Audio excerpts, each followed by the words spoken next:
มีไผได้มาหามื้อนี่ยังบ่มีเลย มีแต่ชุมอ้ายนี่บ่มามื้อนั้นบ่ฮู้ว่าเจ็บท้อง เลยกับวันนี้ก็ต้องมาเบิ่งอาการกัน คืนนี้เจ็บคืนเนาะ เจ็บแต่บ่แห้งปานใด บ่แห้งบ่ได้นะ อ๋อธรรมดาเนาะ บ่แห้งครับพอรู้สึกนะบ่ อืม พอดีอยู่ยากนะพี่น้องเอ้ยกินยาลงไปแล้ว ดีแล้วเดี๋ยวมันก็ค่อยๆไป ใบยังสิ่งนี้นี่นะ มันเป็นหักยาเด้ อันนี้ได้ ยายังอะนะ พี่น้องเนี่ยหายายังอันนี้พี่น้อง ยาใบตะมูก ใบตูบมูก นั่น อืม เป็นยา แก้ยังอะนะ ยาสมุนไพร เก็บ กิน เจ็บท้องเจ็บไส้นี่บ่ แม่น อืม มันเป็นยาเย็นบ่เนาะ นอนแบบนี้ติบริการมุ่งเลย กามเต้นเนาะ อ๋อ เป็นเนาะนอนผู้เดียวเนาะสบาย จูดยากันยุงอยู่เลยว่า กระโจกเยอะ อืมยันว่าบริจูดยุงหามไป หามไปฮอดใช้นะฮอดปลายไม้ผู้ หามเข้าป่ายุงหามเข้าป่า เฮ้ยบ่กล้าหามดอกเนาะคนบางใหญ่จะไปหามได้ อืมใครแน่เนาะ มันหนาว คดี บ่คือมันลุงเสือ มันห้อนนะ มันออกห้อนบ่ โอ้ อ๋อ เพิ่นฮ้อนพี่น้องเว้ยขอโทษเด้อ FC อ้ายสิงบ่าวสิงเพิ่นบ่ได้ลุงเสือเนาะบ่ แม่ จ้อย นขอโทษน้ำพี่น้องเลย กินหลายก็มันห้อนในบัดห้อนใน เล็กกดมันขึ้นมาบ่ แม่น แล้ว เกี่ยวแกก็พอจักไหนเนาะ ก็พอแล้ว แม่น เราบ่ได้กิน ยอ ข้าวกินน้ำเด้ เพราะ แบ ว่า บเฮามากินน่ะมันตื่นเขา เพราะว่าเสือมันสะสมดนๆเนาะ แม่น เพราะว่าแต่ช่วงก่อนนะ แต่กี้เราบ่ได้กินข้าวกินน้ำนี่มันก็แบบสะสมมาบัดมาได้กินข้าวกินน้ำมันตื่นได้บัดนี้อืมกะคนเข้ามาหลายคู่มือบ่ กลับมาว่านนี่ อ๋อ คันเจ็บแห้งกับค่ำกับคืนนี่บ่แห้งแน่เนาะผู้เดียวครับ มียามีหยังกินแล้วบ่อ๋อใครเยอะยังมียา ยาก็มีอยู่นี่เขาซื้อมาให้นี่ยาดีกระเพาะยาเคลือบลำไส้ได้นี่ ยาเคลือบกระเพาะเพราะว่าเราเป็นกระเพาะ แม่นอ่านว่าเป็นกระเพาะอยู่แล้ว เพ เพ ราะ ราะ ว่า ว่ากินหลายอะไรมันฮ้อนเลยมันดันขึ้นมาแล้วอ่ะ มันเสียบขึ้นเลยมันเสียบมันยิงขึ้น มันสิกิ้วเลยมันแบบลำไส้เราตีบมากินมันก็สิตื่นแบบว่า มันสิขยายออกมันก็บีบ น่าจะประมาณนั้นแหละเฮาก็บ่ได้เป็นหมอ ก็บ่ค่อยรู้จักอืม บ่จอยชงว่าเคยเป็นจักนี่ อืม ว่าชงสิเคยเป็นแท้เจ้านี่ เคยเป็นหมอบ่ บ่เคยเป็นโรคกระเพาะนะ หมอเคยเป็นอยู่เมื่อก่อนอะไรมันบีบอยู่ยากนึ่งแล้วบ่เข้ามื้อนี้น่ะ ไม่ได้กิน กินโจ๊กโจ๊กมาม่าเนาะโอ้กินโจ๊กนั่นแล้ว กินของอ่อนก่อน แม่นเขาวหนึ่งบ่พอกินยาว่ามันลำไส้บาดเดี๋ยวเจ็บตื่นอีก อันหนึ่งมันสิแข็งเด้โจ๊กกิน มาบัดคือเห็นเกิบอยู่นะว่าเห็นรองเท้าอยู่ว่ะมาบัดนอนอยู่ นั่น กินยาลงไปแล้วไข้แน่บัดนี้เนาะ ผลบ่ได้ตกจักเทื่อบ่นี่ ตกเกินเกิน ของแห้งบ่ น้ำบ่ได้ข้างบ่สิงนี่หรือว่ามันหัวลงมาดิบ่หรือว่ามันไหลลงน้ำน่ะ ไอ้ลงมาข้างนี่แล้ว ยศ ยุกขึ้นนะ โอ้ยุกขึ้นให้มันไหลทองออก เราออกใส่กระมัง โอ้มีชามมีขู่ตวงไว้พอได้ใส่ล้างถ้วยล้างบวงเนาะยังดีอยู่ได้นี่ฮะ ไอ้สิงไปเอาแล้วบ่นกนะ นั่งเลย อ๋อ นุ่งยังน่ะ เจ้าเลี้ยงไว้บ่ บ่นุ่งยังสิง ยันนกเข้าแล้ว นุกเข้าลูกนุกเข้า แม่น โอ้ใครจะโกรธนั่นบ่ เจ้าเคยเมื่อก่อนน่ะเคยเอามันบ่เคยเห็นมันเข้าไปบ่เมื่อก่อน เห็นอยู่ อืม อยู่หัน ในต้นไม้บ่ แม่น ต้นไม้ใช่น่ะขึ้นได้บ่ต้นบางใหญ่ อะไรแล้วมันก่อนเนาะ เลิกโกนเลิกบ่เคยขึ้นบ่เมื่อก่อน ก่อนมันเคยเลย อ๋อแต่ว่าเห็นแม่มันเข้ามันออกอยู่เนาะอืมเราเห็นแม่มันเข้ามันออกอยู่ โกนเลิกแล้วก็เอาบ่ได้คือเก่านะกูต้นไม้ใหญ่จะไปขึ้นไหนตกเด้ เจาะ เจาะจังไดมันอยู่เทิงผู้ โคนล้มดูกำไพ ไม้เพิ่นก็ให้แล้วบ่เนาะสิงทางหนองคุณบ่ พักน้อง อืม บ่แม่นต้นกุ้งนํจัก ก็กงไม่หันเด้ ต้นกุ้งใหญ่ๆนะ แม่น คุณบ่จอยต้นบางใหญ่ภาคหนองบัวบ่แม่นต้นน้อย เจ้าจะไปขึ้น โค ข่อยบ่ได้คืนข่อยถามเราซื่อๆยันว่าเรา เจ้าจะไปขึ้นได้สิงเอ้ย ก็บ่ได้ขึ้นเลย ตกลงหาตายเนาะเคยขึ้น บ่อยากให้ขึ้นนี่แล้ว แม่นเคยขึ้นอยู่บ่เมื่อก่อน ไม่ ต้นไม้ต้นตอกน่ะบ่ขึ้น ต้น แต่ว่า เนาะ เคยนอนอยู่เนาะแถวป่าไม้ป่าตอกนั่นแบบว่า แบบนั้นเคยนอนบ่ เคยอยู่แต่ว่าเก่าแล้วเนี่ย แม่นอยู่เมื่อก่อนน่ะ เคยนอนแต่ตอนนี้เราเช้าแล้วเมื่อก่อนเราเคยนอนอยู่พี่น้องเอ้ยแต่ว่าตอนนี้เราเช้าแล้วเมื่อก่อนนี่ไปนอนแถวต้นไม้ต้นตอกฝนตกน้ำลงก็เอาผ้านี่แหละเนาะอืมชีวิตเมื่อก่อนหนึ่งทรหดเนาะเนี่ยนี่ก็ดีขึ้นมาน้อยหนึงในได้เรื่องที่ดินที่ดอนน่ะซื้อแล้วบ่ ก็รอเงิน เราเงินอยู่เพิ่นสิพาไปซื้ออยู่ใช้บ่อนเก่าบ่หรือว่าบ่อนใหม่ คิดว่านะ ได้ยินเพิ่นเว้าว่าแนวไหน ก็สิเบิ่งตัวทั้งปันพักยาก่อนน่ะ อ๋อ เมื่อวานนี่ไปบ่ ว่าดูไป สิไปมื้อใด ฟังเบิ่งเงินก่อน ฟังเบิ่งเงินก่อนเนาะ เอาได้40,000 อ๋อ ลงงบประมาณมาก่อนเนาะ ได้40,000 ผู้จักได้คุมราคาแล้วบ่ดินจะไปเบิ่งนะ ตัว ที่ เท่า จะไป ไหร่อะ แม่น ยัง ยังบ่ถูกเนาะ ยังบ่ได้ไปต้องไปถามเบิ่งก่อนเนาะนี่แหละพี่น้องเอ้ยต้องไปถามเบิ่งก่อน เพราะว่าทางบ่สิ่งเพิ่นก็ยังบ่ฮู้ค่าได้เงินว่า40,000สิซื้อดิน ไว้ให้เจ้าอยู่ เจ้าเลือกบ่อนอยู่อ่ะสิอยู่พุ่นอยู่พี่แล้วแต่หรือว่าแล้วแต่เพิ่นสิซื้อให้ ก็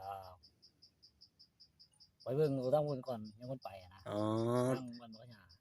ต้องไปเบิ่งพุ่นก่อนอย่างตัดสินใจว่าสิอยู่บ่อนใดกันแน่นี่เนาะ แม่น หรือว่าเพิ่นชื่ออยู่พุ่นก็อยู่พุ่น ยังว่าบ่ได้อันนี้ติ แม่น อ๋อ ถ้ารอให้มันได้ก่อนเนาะสิง แม่น ถ้ารอให้มันได้ก่อนเพิ่นก็สิบ่เว้าบ่ว่าติว่าเป็นคนต่างบ้านถ้าสมมุติว่ามีผู้ใหญ่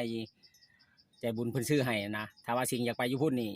เฮาต้องได้เฮ็ดใบยุ่งยากต้องได้เฮ็ดใบเอกสารคะแนนบ่สิงหรือว่าจังได๋ถ้าอ้ายคิดนี่นะ ยังบ่รู้เลย ยังบ่จักเลย เดี๋ยวให้มันได้ที่ค่อยว่ากันอีกเทื่อนึงตัวนั้นเนาะ แม่น เพราะว่าตอนนี้แค่คิดไว้ก่อนพี่น้องเอ้ยแค่วางแผนไว้ก่อนว่าถ้าว่าได้ที่นี่เฮาต้องไปหาหน้าบ้านหรือว่า ในบ้านในโฮมเนาะ แม่นเพราะว่าเขาต้องเฮ็ดเอกสารนี่เพราะว่าเขาเป็นคนต่างบ้านแม่นบ่ บ่แม่นบ้านเดียวกับเจ้าบ่บ้านพักขยานหรือว่าคนละบ้านกัน คนละบ้านเนาะ คนละบ้าน อ๋อ คนละบ้าน คือเสียงหมากระลองงัวตรงๆมันลอยมากินปลาอ้อยบ่แห้งเลยเนาะสิมีคนเลี้ยงบ่นี่ ยังคนมีเลย ยังปล่อยอยู่เนาะ แม่นแม่น ช่วงนี้ยังปล่อยอยู่พี่น้องเอ้ยยัง หม้อ บ่ได้ ต้มยังกันนั่นน่ะ หม้อต้มน้ำไม่ได้โจ๊ก เดี๋ยว ต้มน้ำลวกจก ต้มน้ำจกลูกปอกนี่แหละพอได้กินเนาะน้ำแล้วนี่บ่มีคน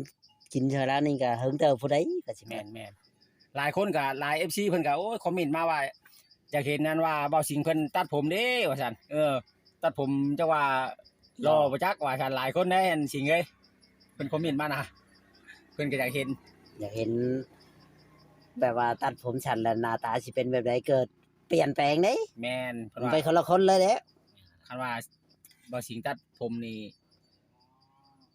ได้เห็นเด้เพิ่นว่า อืม จักว่ารอขึ้นประจักษ์เพิ่นว่าบางเทื่อก็อาจสิรออยู่ว่ะถ้าว่าตัดผมเนาะ อืม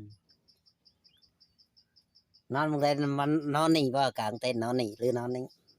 คืนนี้นอนยังไง อ๋อแต่ตอนเช้ามาแล้วก็มานอนนี่เนาะ แม่น พักผ่อน ก็เลิกผาตังออกได้นี่ก็ใครอยู่มันลมพัดมันลงเข้ามามันก็เย็นแน่เนาะสิง แม่นนะ ถ้ามาลงนี่ก็อยู่ฮ้อน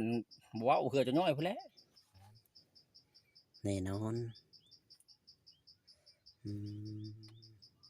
กิน ยังอ โจ๊ อก ก อยู่บ่เฮ็ดแถวนี่คนบ่ได้มาหาบ่ มาหาตอนเช้าเลยเขาก็เมื่อ อื หาตอน ยังออกอยู่เนาะ พอได้อยู่บ่เฮ็ดหยังอะ แล้วเขาเลยบูฮูเขา เฮ็ดปวกเฮ็ดละโงกนี่แหละแถวนี้พอยเบิ่งโคกเบิ่งป่ามันช่วงสิออกอยู่เฮ็ดปวกเฮ็ดละโงก มันเป็นต้นกรุงต้นชาติเนาะ แม่นมันเป็นป่าไม้อุดมสมบูรณ์อยู่ได้จะลองเข้าไปนั่งเบิ่งอยู่ในหาเขาวเดียวหายุงป้าบ่เว้า ให้กูไม่เพิ่งไม่ ผม เพิ่ง อีกอย่างก่อนไปนั่งอยู่ในขอนไม้มื้อนั้นถาบ่สิงเพิ่นมาแต่ในบ้านผม เพิ่นไปเอาหยังมื้อนั้นน่ะ เพิ่นไปหาซื้อแนวมากินกับข้าวกับน้ำมันแล้ว ซื้อย่างไป ย่างไปแล้วบ่มีรถน้อยจริง ย่างไปทางพุ่นบ่ นี่แม่นย่างไปทางพุ่นแล้วไต่พุ่น อ๋อ ไกลเติบแล้วข่อยว่าได้อยู่ลักเพื่อฮอดบนร้านค้านี่ ร้านค้ามึงซ่อมรถน่ะบ่ ก็ เลย เมื่อไรในบ้านเมื่อไร อืม เลยบนสอบรถไปอีกได้ประมาณลักหนึงนี่นะเนาะ แม่น ไปกลับกับ2ลักพุ่นแหละ เหี่ย ถ้าว มัน จ บ น ดพายุมันแดดได้มื้อนั้นได้ เหี่ยวจนเหลืองเนาะเพิ่นย่างมาฮอด เมื่อยเด้อมันแหละคำมันฮ้อนนี่ล่ะ นี่พี่น้องเอ้ยชีวิตสิ่งก็เปลี่ยนไปเนาะจะใกล้สิได้มี ที่ดินเป็นของตัวเอง แล้วพี่น้องเอ้ยใกล้นะแต่ว่ายังบ่ได้ใกล้ซื่อๆเด้นี่ เงินยังบ่พอ ใกล้จะ เนาะ ได้พี่น้องเว้ย แม่น แต่ว่ายังรองบประมาณ เราก็ รอทุน รอทุน มา มา ส ส ม ม ท ท บ บกันพี่น้องเอ้ย เล็กๆน้อยๆ ผู้ละน้อย คันได้ที่ดินที่ดอนแล้วก็สิเฮ็ดเฮือนเลยบ่หรือว่าจังไดยังบ่ทันฮู้เนาะ ก็ก็ได้ดีแล้วเพิ่นสิพวกเพื่อเลยหา อ๋อกูก็ทำให้อยู่ก่อนเนาะ อันนั้นกันสุดแล้วแต่ผู้ใหญ่เพิ่นเนาะสิง แม่น ผู้ใหญ่เพิ่นสิพิจารณาคิดเห็นเฮ็ดดีจังไดว่าสิพอปลูกเรือนหลังน้อยบ่ให้อยู่ซ้ำเพิ่นอ่ะซ้ำเพิ่นได้อ่านนี่ก็พออยู่ได้นะเนาะผู้เดียวเนาะ อืม บ่จอย แม่น ถือว่าลมมากอ่ะมันบ่พัดมันบ่เพื่อน แม่น หรือว่าฝนตกมามันบ่ฮัวก็ถือว่าแน่นหนา แล้ว พอ ว่า อยู่ แน่นา พี่น้องเอ้ย แม่น สำนั้นก็ถือว่าโอเคแล้วสำหรับคนเดียวอ แม่ ยู่คนเดียวถ้าว่าเขาอยู่หลายๆคนนี่ก็หลังใหญ่กว่าหัน แม่นนั่นแล้ว หลังใหญ่หลังอันนั้นก็หัดน้อยหนึง แม่นมันบ่ฮัวผลบ่พาเข้าก็ถือว่า โอเค อยู่ได้แล้วเนาะ แม่น แต่ว่าตอนนี้ยังรองบประมาณอยู่ อืมลองประมาณมานั่นเนาะมาเซฟ แม่นมาสมทบ สมทบเล็กๆน้อย บ่อนไปอยู่บ่อนไปเบิ่งนี่หมองที่ป้าที่ไปเบิ่งมื้อนั้นมันแพงบ่สิงมันหมองจะว่า50,000ปลายนะ ๆ60,000น่ะนะ ตัวนี้มันใกล้แต่ว่านี่มันไปเบิ่งทางพุ่น มันใกล้หยังอะนะมันใกล้ป่าบ่ หรือว่า ใกล้ป่าเนาะ หรือว่ามันใกล้แบบใดนะ มันใกล้คือบนอยู่บนนี้นี่แหละ โอ้มันใกล้ติดกับ ถนน ป่าอันต่อกันนี่บ่ แม่น โอ้บัดอยู่พุ่นน่ะมันไกลคนละโซนกันแมันบ่ แม่น พุ่นคนละโซนกันพี่น้องเอ้ยก็คือว่าวางนี่กับวางนั่น ก็รอให้เราเลือกเนาะ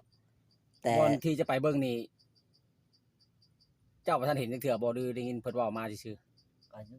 ยังมันเห็นอยู่เทื่อ ๆจักเป็นป่าจักเป็นเดินจักเป็นแบบใดบ่จัก แม่น อืม จักว่าเป็นป่าดงหกคือกูดีบ่จัก ดงพง ยัน โพย พอทางฮอดปลูกอ้อยปลูกมันเพิ่นบ่จักเนาะ ถ้าในใจเจ้านี่อยู่นี่กับอยู่พุ่นนี่ตัวใดเจ้าสิมักอยู่กว่ากันแชวความคิดของเจ้าอะนะ อันนี้บอกบ่ถือกัน ยังบอกบ่ถึกเนาะ แม่น ยังบ่มีเฮายังบ่ได้มีของเฮาเอง แม่น อืม ถ้าเป็นของเฮาเองอยู่ไสก็ได้นะเนาะสิง แม่น มันเป็นของตัวเองนะอยู่ไสก็สบาย อยู่เป็นรถเนาะมีของตัวเองใครกว่ามันบ่มีหยังคือว่านั่นแหละอยู่ไปพี่น้องเอ้ยเพิ่นก็อยู่ไปอยู่มากะได้ที่ดินย้อนพี่น้องเอ้ย แต่นี่ก็อยู่ที่คนอื่นเนาะ แม่น เขาเจ้ากายมาหาเฮ็ดเขาเจ้าบ่ท่วงบ่สิง ก็โอ้ยท่วงบ่ได้เลย เขาว่าเอ้ามันยังบัดนี้คือได้ผาตังมันได้ อันว่าเครื่องใช้ของซอยเป็นไฟโซลาร์โซลาร์เซลล์หม้อหนึ่งข้าวหนึ่งน้ำแนวอย่างนั้นกินมาคือหลายจังซั่นจังซี่ก็ยันว่ามีพี่น้องบ้านใกล้มาหาเฮ็ดหยังๆเขาท่วงจังซี่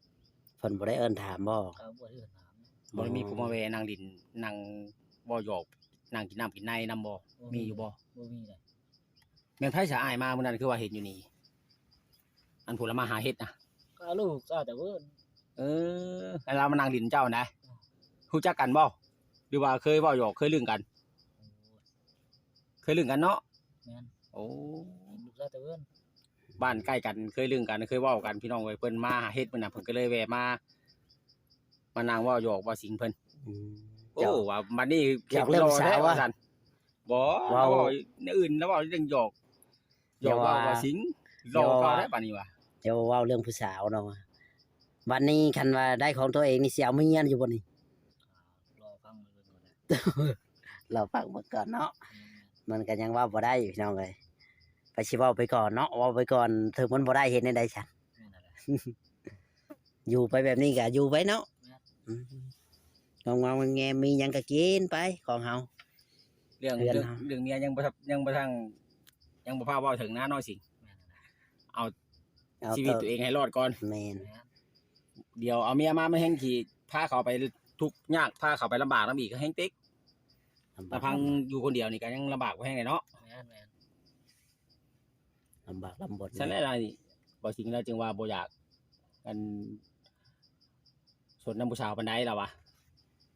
เฮาคิดว่าเฮาอยู่ผู้เดียวนี่ก็ยัง